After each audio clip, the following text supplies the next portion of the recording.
very tasteful. Well, saves, I'm bored of whittling, do you know what I mean?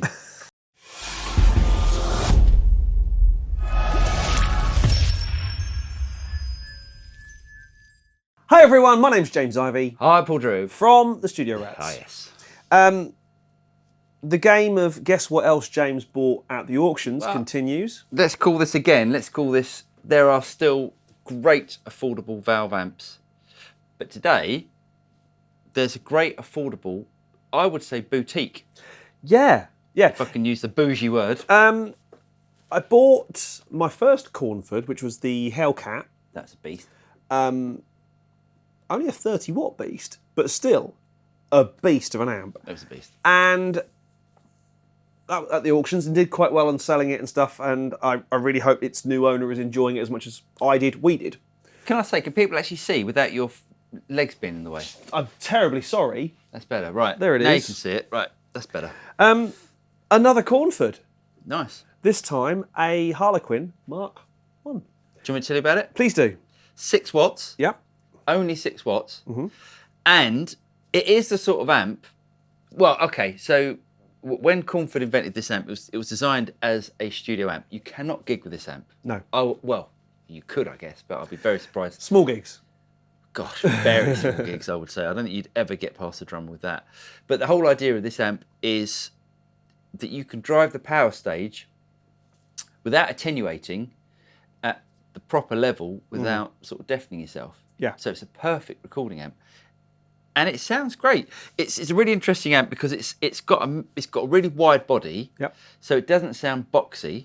This cabinet for a 1x12 is bigger than the Laney 2x10? Yeah. A lot bigger. It's a Yeah. big chunky thing. It's a big chunky Weighs a ton for a low powered amp.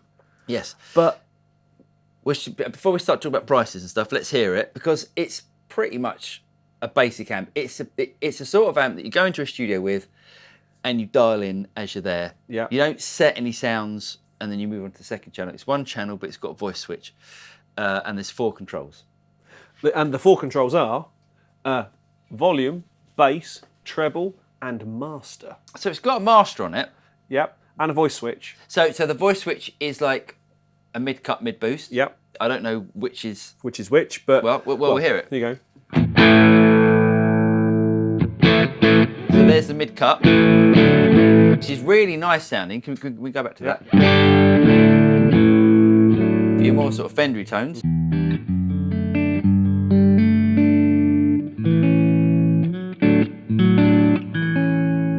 Really nice. And then...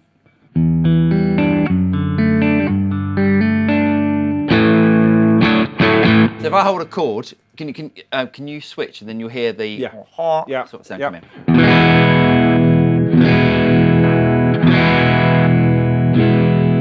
It's almost like with the mid boost. I guess it's pushing a bit more mids into it, so you get a little bit more drive out of it. Yeah. So you can clean it up. Really, really clean it up. But that's whisper quiet.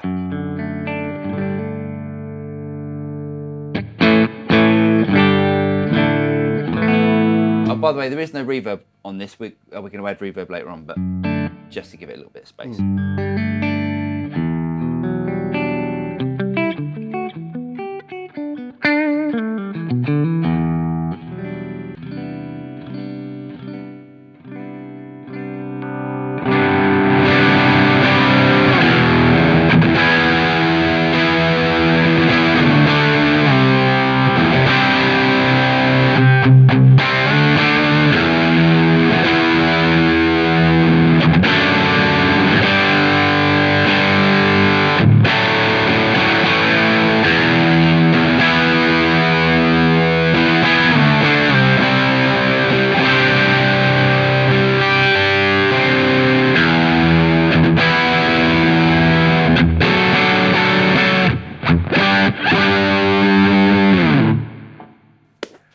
It's got a lot of energy. Let's call it that. That's a great phrase. Well, I think you could do a lot with it. It's perfect for those sort of clean on the verge breakup sounds.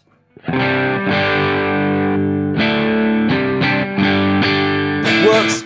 It really reacts well with the change in pickups.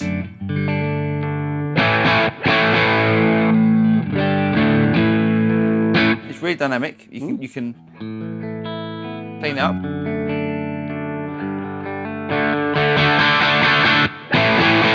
Yeah. Just leave it. Leave it at a six. Leave it at a point.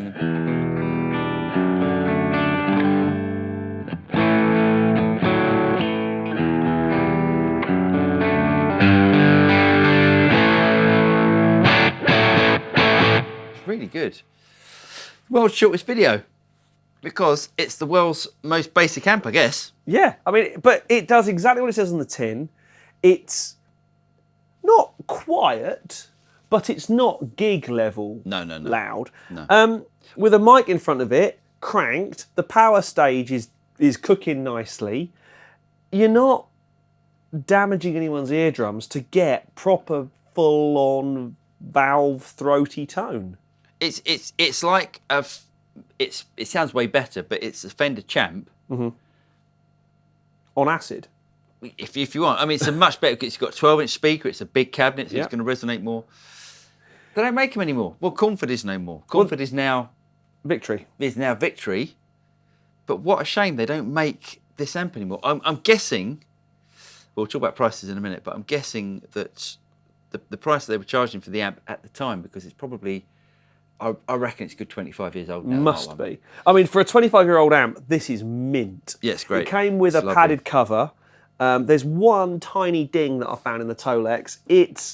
There's no scratches on it, nothing. The forming is still on the grill. I thought it was dented, but you know, it's too perfect. I think that's the whole point. I think it's really cleverly bent for that's where to put the microphone. Yeah. It's almost like a point. Yeah. So you can pick these up. We'll tell you what James paid for this in a minute, but there's one on eBay at the moment actually for 400 quid. Right. That is a bargain for a really boutique is. amp that is usable, especially in a studio. If you've got a studio and you want to turn up amps and do stuff, but you know maybe you're in a smaller studio, or even if you're not, and you just want a great sounding amp, I think that's fantastic. Or actually, if you do gig, but you want to be able to drive the power amp stage super hard, just put a mic in front of it for the PA. Yeah, but you're not going to get clean tones. You're not going to get the headroom out of this. No, but if that's not your thing, if you want that kind of, maybe you're playing a multi-amp setup. Maybe stranger things have happened.